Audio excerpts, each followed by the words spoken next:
That should be alright. Well, look, the light's off and it's now working. But when I put the light on, it goes off. Bit like me, really. Your light's always on. It is for Jesus, that's for sure.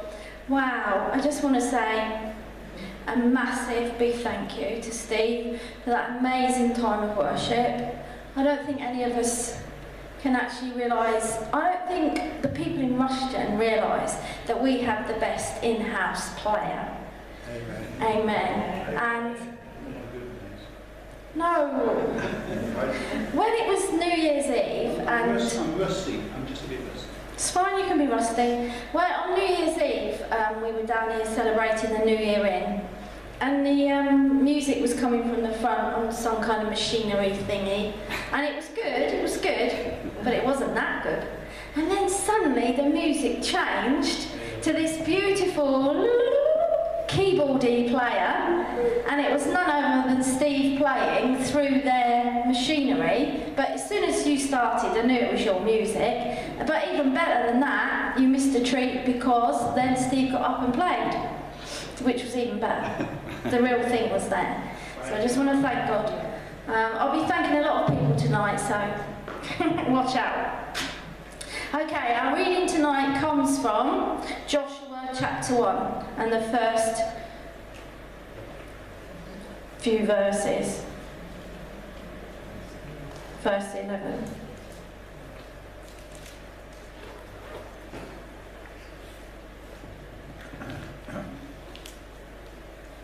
And my message title is called Prepare to Move to the Other Side.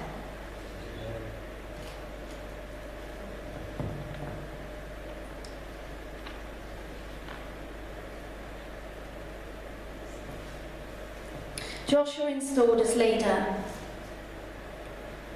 After the death of Moses, the servant of the Lord said to Joshua, son of Nun, Moses' aide, Moses, my servant, is dead.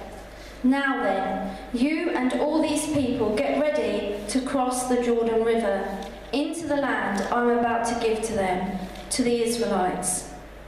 I will give you every place where you set your foot, as I promised Moses. Your territory will extend from the desert to Lebanon, and from the great river, the Euphrates, all the Hittite country, to the Mediterranean Sea in the west. No one will be able to stand against you all the days of your life. As I was with Moses, so I will be with you. I will never leave you nor forsake you. Be strong and courageous, because you will lead these people to inherit the land I swore to their ancestors to give them. Be strong and very courageous. Be careful to obey all the law my servant Moses gave you. Do not turn from to the right or to the left, that you may be successful wherever you go. Keep this book of law always on your lips. Meditate on it day and night, so that you may be careful to do everything written in it. Then you will be prosperous and successful. Have I not commanded you, be strong and courageous? Do not be afraid, do not be discouraged, for the Lord your God will be with you wherever you go. So Joshua ordered the officers of the people, go through the camp and tell the people, get your provisions ready. 3 days from now you will cross the Jordan here to go in and take possession of the land the Lord your God is giving you for your own. Hallelujah. Praise the Lord. I just want to just give you a little bit background history. To start with, obviously you all know the story of Moses in the bulrushes and how he was an Israelite, and then the firstborn were going to be killed by the Pharaoh, so they had to hide Moses, stick him in a basket, and he went off down the river. And to cut a long story short, as we know, he was found by the Egyptian princess, who they then brought Moses into their kingdom, and he was brought up in Pharaoh's palace, and he was loved there by his real mum, who was allowed to be his nurse while he was growing up, and his sister Miriam, and he also had a brother called Aaron, or Aaron. Is it Aaron? Aaron. Aaron. I don't know. Yeah. Anyway, and then Moses decided that he wanted to go back to his original roots, and ended up out on a farm somewhere, farming away. And then you get the story of the burning bush that he saw, and he was in awe of God. And God said, "I want you to take the Israelites back to their homeland, because the Egyptians were being absolutely cruel to them, and I want you to take them home." And Moses was like, you know, why me? But he agreed to do this. But then, as you know, Pharaoh was stubborn and he wouldn't let them go. So God sent 10 different types of things to persuade Pharaoh to let them go, and he kept saying no to all of those different things he sent, including the frogs, the blood in the water, etc., etc. And then the Israelites in this time were kept safe. And then in the end, Pharaoh said, all right, you can go. But then he changed his mind again, and as they got ready to go, he got his army ready to chase them. But when they got to the Red Sea, God made a way for Moses to go straight through the Red Sea, shut the doors behind him, all the water filled up, all of Pharaoh's army died, and they made it into the desert. Phew, that's part one. So part two, they're in this desert with Moses, wandering around, and after a while they get hungry, and they start grumbling, they start moaning. So God sends them down some manna, which tastes like beautiful honey biscuits, but that wasn't enough. So he sent them a load of chickens, and then they still were moaning, and then they had drink, and then Moses got grumbly, and then just when you thought everything was going to be okay, Moses sent 12 spies to check the land out to see if it was safe to go. They come back, and 10 out of the 12 start saying, "Oh no, don't go over there, they're too big for us, we can't do that." And but 2 of them, including Joshua, said it's safe to go. But Moses, by this time, was doubting God, probably got depression. He was 120, and in the end he didn't make it to the other side. He died in the wilderness. And so Joshua, one of the spies, next part, decides he didn't decide, God decided for him, "I'm going to take you to take my men and all the people into the land." But none of the people previously will make it. They will all die in the wilderness with Moses, because they didn't have enough faith to cross over. And so we get to Joshua, goes across the River Jordan into Israel, the promised land, and then we have the rest of the story. So basically, what God was like saying to me was, break it down into 3 parts. You first of all have the part where the Israelites were in Egypt, where their life was really, they were real slaves, and they really struggled with their life. And if we think about that in terms of, that's how it feels when we don't believe in God, that our lives is just one big struggle. We feel slaves to the world, we feel that perhaps people are not kind to us, and we just have no one to lean on. And then you get to the middle part, which is the desert, the wilderness, where perhaps we believe in God, and we love God, we're Christians, but we're wandering around in this wilderness, and we're grumbling at God because he's not doing everything that we want, and he's not giving us everything we need. And so you get the middle part of the story, and then you get the third part, which is the Joshua part, the good news, that when we totally and utterly hand ourselves over to God, we have this amazing life where all the promises, all our plans will come true. So we have a choice which way we want to go.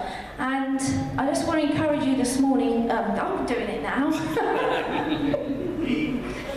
It's because you've been to Yarswood. No, not today. Anyway, this evening, I want to encourage you this evening that you've all got to prepare yourselves for the other side. That life cannot stay where it is. You have got to be prepared to move to Joshua's side. When I took this talk into Yarswood, on the way there, for some reason, Winnie the Pooh came in my head.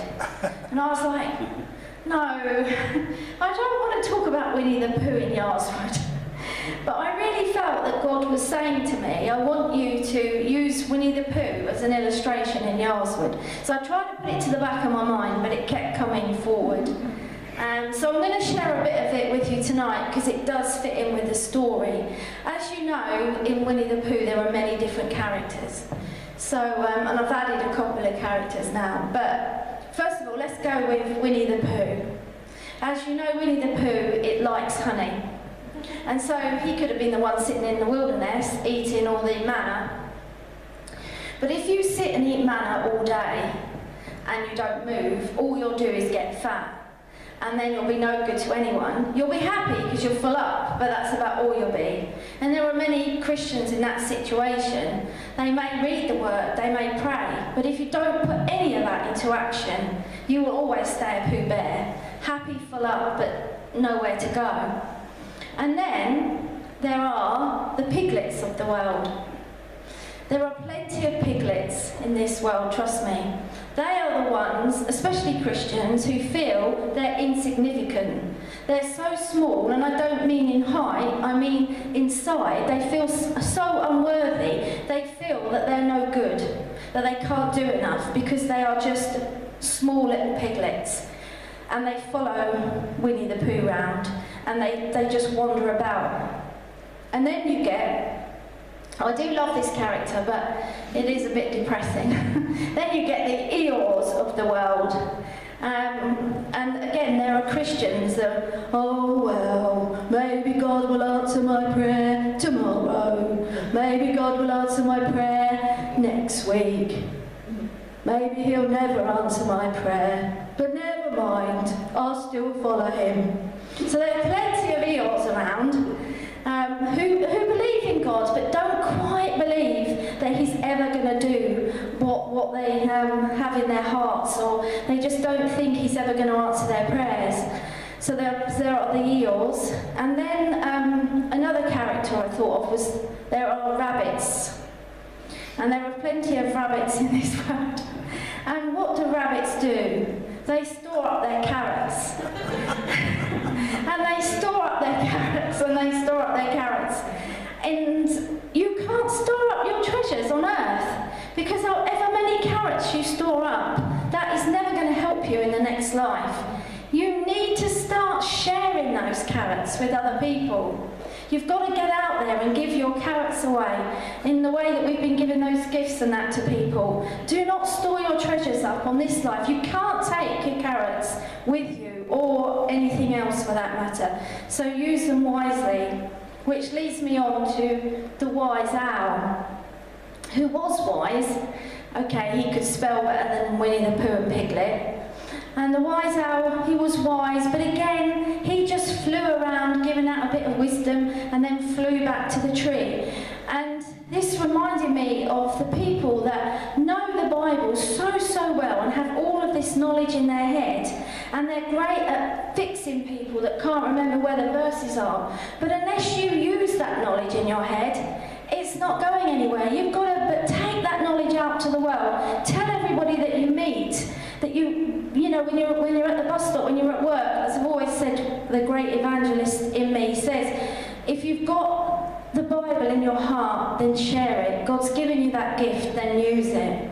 And then the other character, I think I've covered nearly all. Oh, hold on, there's a couple more. I'm coming to that. There's kangaroo. There's kangaroo. And when I thought of this, I thought of really God. God is Kanga. And he's jumping about, and then there's little Roo, and we are Roo. And basically, when Roo is stumbling and falls down and can't cope, Roo jumps into Kanga's pouch. And when we stumble and when we fall and we can't cope, God will give us a massive big hug and hold on to us. And it's a bit like the whole footstep story. When you're in trouble, you only know that God will carry you through it. So, you know, it's great to be a Roo and let God be your Kanga. And the last one, my absolute favourite character, and this is Trish's favourite character, is Tigger. T-I-G-G-E. And as we know, what do Tiggers do best? They bounce. And what I want to say to you about Tiggers is, you've got to have the joy of Jesus in your heart. You've got to, if you're going to be that Christian and you're going to go out there and reach out to other people, you've got to have the joy here in your heart. You've got to have that spring in your step. You've got to be bouncing the good news wherever you go. And you've all got to be Tiggers. And what do Tiggers do best? They prepare to jump to the other side. You have got to be prepared to jump to the other side. And don't just be prepared, but do it. I pray that you will jump to the other side. When you give your whole life over to Jesus, when you pore over his word, when you read the Bible, when you pray, when it's in your heart daily, constantly, you are there, you're on the other side, you're giving everything over to him. You will find it really difficult to keep it inside. The passion in you will come alive, and you will be able to pray better, you'll be able to prophesy. God's promises will come true. And I just can't really emphasise that enough to you tonight. And I just want you to know how much God loves you, and he's ready. Tonight is the night you can bounce like a Tigger to the other side. You are no longer a piglet. You're no longer insignificant. You're no longer Eeyore. You don't need to be depressed about your faith. Just get out there and use it. You're no longer a Pooh Bear, as lovable as he is. Eating honey is just not going to be enough. So I just want to pray that over you tonight, that you will take that and be that Tigger and go out and to the other side. I just want to give an example of someone that I think has gone to the other side, and it was tonight. I was talking to them before the service, and I just want to mention Liz. Is it all right if I mention you, Liz? Yeah. I was just talking to Liz before the service and asking her how her Monday, what do you call your group? Feed. And it stands for? Father, Eternal, Entwined, Deliverer. Glad I asked you. And basically, I was talking to Liz before the service started and said, how's it going? And you said it's going absolutely amazing, fantastic. And Liz was saying that, she felt God had put a calling on her life to do this group. But she didn't feel that perhaps that at the church that she was going to get that chance to do this. And so she spoke to Mark the minister, and then another friend said that she would help. And you've been so blessed by this, haven't you, Liz, and the people in the group. And I think for Liz, she said, when I was preparing for tomorrow's meeting, the Lord, this is how I know she's moved to the other side, because the Lord got her up at 2 o'clock in the morning and gave her words to say on Monday. And I said, when you've gone to the other side, when you get that message, when God chooses to give you that message, not when it's convenient to you. So I just want to praise you for that, Liz, for stepping out the boat, because it's a big thing to do. You can come and share it if you